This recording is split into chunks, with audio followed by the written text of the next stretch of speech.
Buenos días, Carla. Así es, como bien lo ha señalado, estamos con el ministro de Justicia, Eduardo Arana, quien luego de su juramentación al cargo ha recibido algunos cuestionamientos que justamente él nos va a detallar y aclarar, sobre todo este tema que en un medio de comunicación, ministro, buenos días, ha difundido algunos audios donde usted tendría una relación con César Inostroza y Walter Ríos, integrantes de los Cuellos Blancos.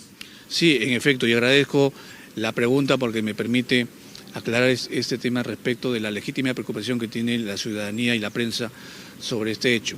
En primer lugar, yo quiero mencionar como referencia que yo me desempeño y me sigo desempeñando en el mundo judicial.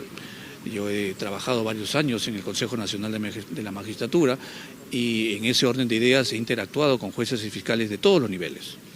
También he sido alumno de la Academia de la Magistratura y también hemos actuado no solamente académicamente, sino socialmente, con varios jueces y con varios fiscales. Y finalmente, como jefe de gabinete en el Poder Judicial, también he tenido en mi cargo las coordinaciones con los presidentes de corte, con los vocales y con varios temas de carácter administrativo, en el cual definitivamente hay que interactuar, relacionarse. O sea, no puedo yo decir que no he sido ajeno a este sistema, pero ajeno en el ejercicio de mis funciones, o dentro de las labores académicas. Se me ha señalado de que tengo un audio o un video, no sé, con el señor Inostroza. Y ese es un video en el que se menciona que una relación y que hay una conversación. La conversación está dada en un contexto en el que él pretendía examinar y evaluar su probable postulación a la presidencia de la Corte Suprema. Y él me convoca para que le dé algunas ideas respecto de las políticas de Estado. Yo venía incluso de estudiar de una especialización en Pisa y luego hice incluso una especialización en Bolonia sobre temas de justicia y él consideraba que le podía traer algunas ideas sumamente importantes. Y ese es el contexto en el cual se da. La relación que tuve en ese momento y el contexto de la conversación está dada para que él pueda recibir algunas ideas que me parecían oportunas. Y el caso de la comunicación que sostiene con Walter Ríos, ¿bajo qué términos se dieron eso? Muy importante lo que usted me pregunta. El audio con el señor Walter Ríos obedece a la petición que me hace un pensionista de la Empresa Nacional de Puertos, a quien reiteradamente se iba al juzgado a hacer seguimiento de su proceso, y el juez todos los días lo mandaba al día siguiente, le pedía que venga en la tarde, que regrese, y a él le parecía que esta invitación del juez era muy sospechosa. Me dice a mí y yo le digo, evidentemente esto es algo irregular. ¿En qué calidad le contacta a usted? ¿Era su patrocinado? Me pide que lo asesore y que lo patrocine, y yo le digo, pues vamos a quejarnos con el presidente de la Corte. En ese contexto se da el diálogo. Así es. Entonces yo le pido al presidente de la Corte una cita formal y me recibe en su despacho de manera formal, en presencia de su personal, sus asesores, qué sé yo, no me acuerdo quiénes estaban. Le explicamos la naturaleza del problema, denunciamos el hecho, le explicamos que este es un hecho humanitario en el cual un señor de casi 90 años y que además sufría discapacidad no podía ser maltratado por el juez. El juez tomó nota, le preocupó efectivamente, el presidente de la Corte tomó nota de esto y como me conocía me dijo, dame tu teléfono, te voy a llamar. Me llama y me dice, doctor, acá estamos haciendo una cosa, la otra. Yo desconozco qué estaba haciendo y los términos de respuesta, por eso que mi respuesta en ese sentido fue, bueno, lo que tenga que hacer, hágalo. Yo no tengo que ver con él. No se le pidió que actúe incorrectamente, no le pedí que demore o adelante un proceso, no le ofrecimos ningún dinero, jamás hubo un acto de corrupción. No hubo por ningún motivo un hecho irregular en la visita que hicimos y menos en la llamada que él me hace. Si él como presidente me llama para decirme que como consecuencia de una visita oficial que está registrada en la Corte del Callao, me dice que esto es así, pues yo le recibo la información. Y es importante señalar que incluso el proceso le fue adverso a mi patrocinado en aquel entonces. Entonces, ¿de qué se habla?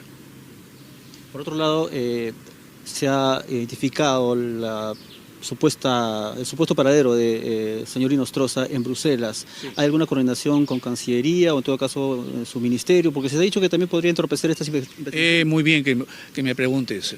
Y efectivamente, el ministerio, y en mi caso, yo así quisiera, el ministro de Justicia, quien sea, no podría interferir. Le voy a explicar por qué. Porque el primer proceso de extradición ya terminó. Y este proceso, que es el de los Cuellos Blancos, se encuentra en el Reino de España para que el Reino de España lo ubique y lo capture. El segundo proceso, que es el caso relacionado con el acto de corrupción de su salida irregular por Tumbes, también ya terminó y también ha sido remitido.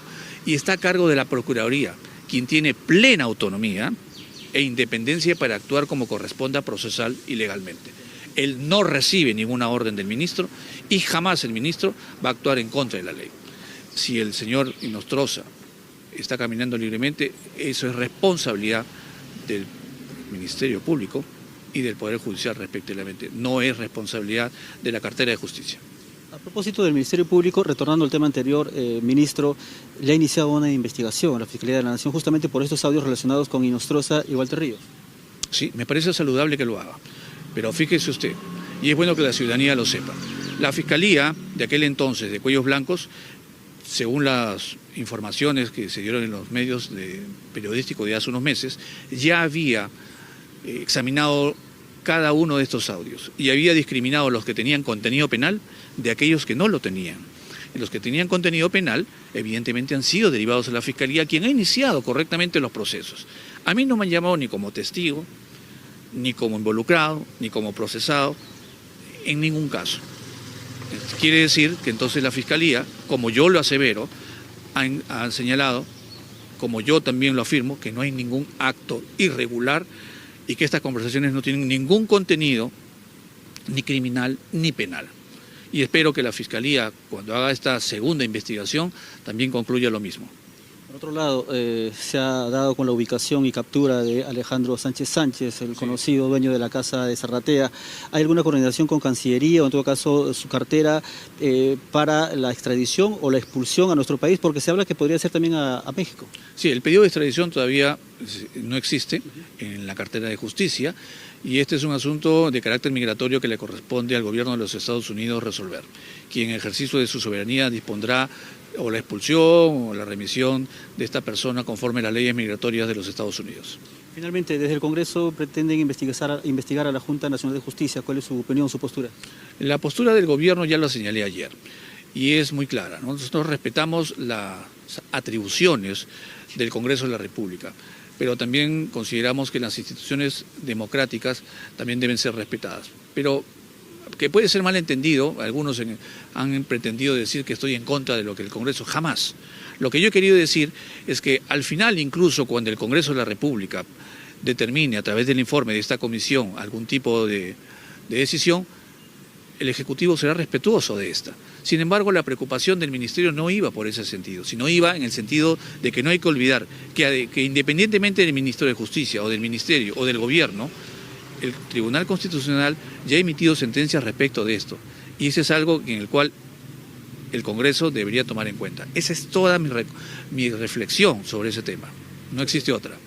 Muchas gracias, ministro. Fue el ministro Eduardo Arana quien ha dado algunos detalles sobre lo que últimamente se está mencionando, algún tipo de relación que él habría tenido con César Inostroza y Walter Ríos y otros temas también de coyuntura, como bien usted lo ha señalado. Él ya ha dado su descargo y todo queda pues bajo el análisis de la población. Con esta información retornamos a estudios, Carla.